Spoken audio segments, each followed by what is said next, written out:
За энэ хуулийг бол үзэл баримтлалын хүрээнд дэмжиж байгаа олон жил бас судалж хийжсэн олон ч удаагийн хилцүүлэгт нь оролцож одоо сайжсны хувьд энэ хуулийг одоо улсын хурал дээр хилцээд гарах хугацаанд болсон гэж үзэж байгаа. Ер нь энэ төлбөрийн чадваргүйтлэгийн тухай дампуурлын асуудлаа хуулийн эрх зүйн хүрээнд зохицлохгүй бол эдийн засгийн хувьд тодорхой байдал байхгүй, үр ашиггүй байдал үргэлжилсээр байна.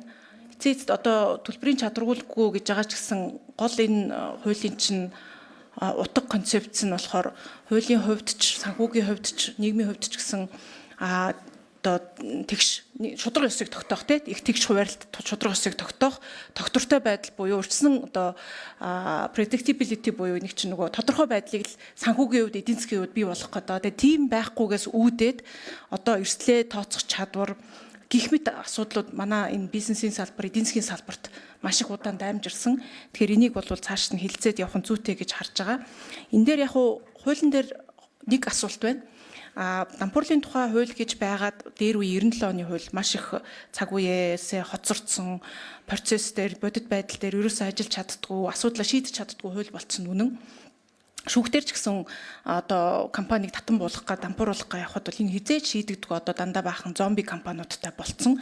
Тэгэхээр энэ төлбөрийн чадваргүйтэл миний ойлголтоор бол төлбөрийн чадваргүйтэл гэдэг бол өөрөө хуулийн ийм одоо концепцийн фреймворк те энэ чинь бүх процессыг оруулж байгаа. Түүний дотор нэг арга хэрэгсэл хамгийн эцсийн шат бол уг нь дампуурл. Тэгээ дампуурсны дараа процесс тэгвэл эн чи яаж явах вэ гэдэг чинь бас маш нарийн зохицуулт байдаг.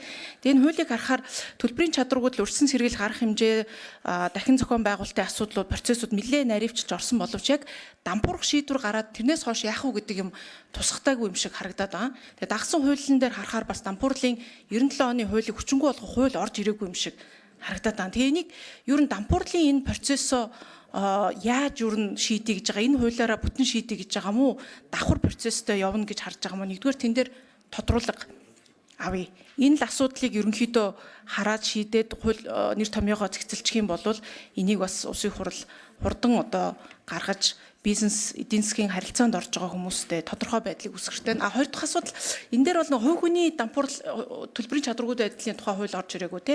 Энэ зөвхөн аж ахуйн нэгжүүд дээр ярьж байгаа. Хувь хүний төлбөрийн чадваргүйтлийг тогтоох асуудлыг хилцэхэд ер нь манай нийгмийн одоогийн байдал хөгжлийн асуудал бэлэн биш байна гэж үзэж байна уу? Хувь хүний дампуурл, хувь хүний төлбөрийн чадваргүйтлийн асуудлыг ер нь яах ёстой гэж бодож байгаа гэдэг энэ хоёр асуултыг хууль санааслагчаас асууя.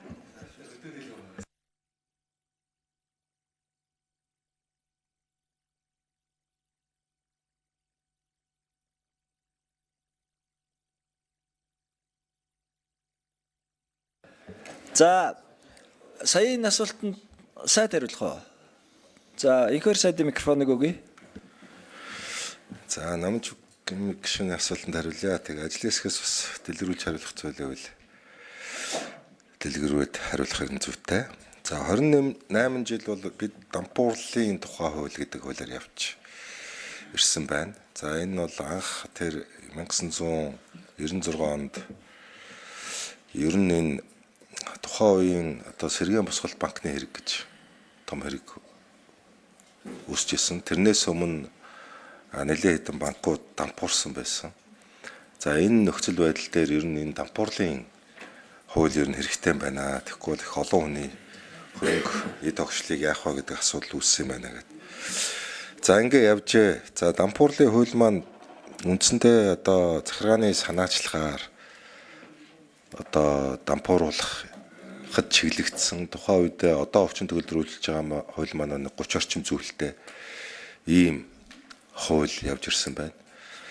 За энэ хуулиар явхаар саяны одоо яг намжим гишүүний асуугаад байгаа бидний өнөөдрийн дампуурах төлбөрийн чадваргүйтэл гэсэн хоёр харилцааг ер нь эрх зүйн хувьд нь ч тэр практик хувьд нь ч тэр сайн ойлгохгүй хүчээр дампууруулах чиглэгдсэн юм харилцаагаар бид 30 жил явцсан байгаа.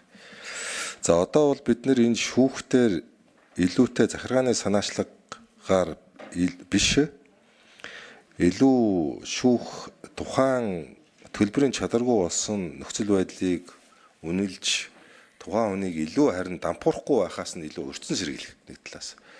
Нөгөө талаасаа тэр хөрөнгийн дутагдалд орсон асуудлаас нь хурдан гаргаж буцааж амьлуулах тэр чиглэлд нь илүү чиглэсэн олон улсын сайн туршлагыг процессжуулж ингэж оруулж ирсэн байгаа. За ингэ оруулаад ирэхээр таны асууж байгаа асуулт яг хөндөгдөн. Өөрөөр хэлбэл энэ хувь хүний төлбөрийн чадварууд руу асуудлыг яах юм бэ? Иргэд хоорондоо зээл, барьцаа, арилжаа хийгдээд төлбөрийн чадваргүй болцсон, төлөхгүй байгаа.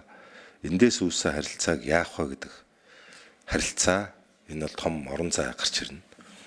За нөгөө талаас мөн таны асууж байгаа энэ захиргааны санаачлахаар хашланд хилээд байгаа шүү би дампууруулах гэж. Өөрөөр хэлбэл одоо энэ X тайлаа өгдөг татвараас зайлсхийгээд байгаа мó? Эсвэл ийм одоо үнэхээр одоо тийм эрсдэлд ороод тайлангаа төлөхгүй байгаа мó? Яг компанийн үзэхээр тендерт ороод орлого болоод байдаг. Цаашаа одоо худалдаа авалт хийгээд байдаг. Тэгсэн мөртлөө төлбөрөө төлдөг. Энэ хоёр харилцааг яах вэ гэдэг асуудлыг бол одоогоор бол тодорхойлоогүй. За улсын их хурл дээр энэ хуультай зэрэгцүүлээд одоо хилцүүлгийн шатанд явхад бол би бол нөхцөл байдлыг үнэлээд энэ бие даасан хуулийн хэлбэрээр тусдаа орж ирэх харилцаа болов уу гэж бодож байгаа. За цаг хугацааны хувьд хизээг бол би бол одоо үнэлж мэдэхгүй. Гэхдээ ер нь энэ хувь хүмүүсийн хоорондын төлбөрийн чадваргуудлын асуудлыг бид хойш нь тавиад байх юм бол энэ бас нэг сайн зүйл рүү хүрэхгүй байх.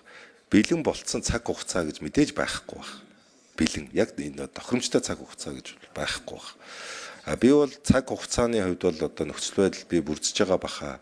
Энэ хуулийн хилцүүлгийн шатанд ч гэсэн олон талаас нь ярихад саяны ярьж байгаа таны асууж байгаа энэ хувь хүний төлбөрийн чадваргуудлын асуудлыг ер нь зохицуулах ёстой гэдэг энэ хэрэгцээ шаардлага улам бас товоож гараасаа гэж үзэж байгаа парламент дээр. Манай нэмж хариулах юм. Хэцээ. За мөнх эрдэнэ дарга яг хаана аль микрофон дээр суух уу? За энэ дэр лөө гараа.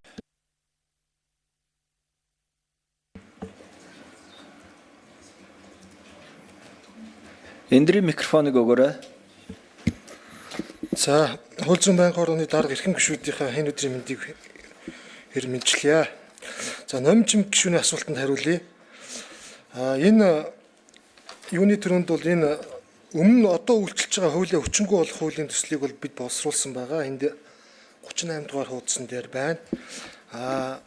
Яг одоо үр гүйцэтгэж дампууруулахтай холбоотой харилцааг нь 9 дугаар бүлэг дээр нэхэмжлийн шаардлагыг хангах хуваарлтын ажиллагаа, төлбөрийн чадваргуудлын ажиллагааг дуусгар болгох зогсоох гэсэн энэ бүлэг дээр за тэр бүлэг дотроо 91 92 дугаар зүйлээр зохицуулж байгаа гэж одоо хэлье. За баярлалаа.